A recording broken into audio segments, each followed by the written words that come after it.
ممكن تديني اي حاجه اكلها؟ انت مش شايفني باكل؟ ما عشان حضرتك شفتك بتاكل فقلت اما اطلب منك اي حاجه يعني. لا والله ما ينفعش، انا شغال والاكل ده جايب بفلوس. مفيش دعوه. طب هاخد نص بس سندوتش بس من هنا يا عم بس. ما تقرفنيش يا باشا. اللي هنا تعالى كده يا باشا بعد اذنك. دلوقتي يا باشا انا قاعد باكل، لقيت الراجل ده داخل عليا بيقول لي هات لي نص حته ونص سندوتش. قول لي اعمل ايه بقى؟ ده ينفع؟ لا لا ما ينفعش.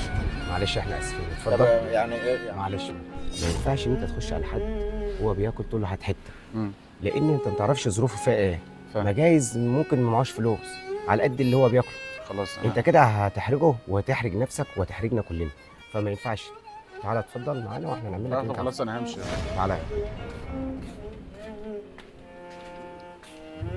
هو ما ينفعش. عاوز افهمك حاجه. اه ما ينفعش انت تخش على حد بياكل وتقول له هات سندوتش. انت ما تعرفش ظروفه، فهي ما تنفعش انت تيجي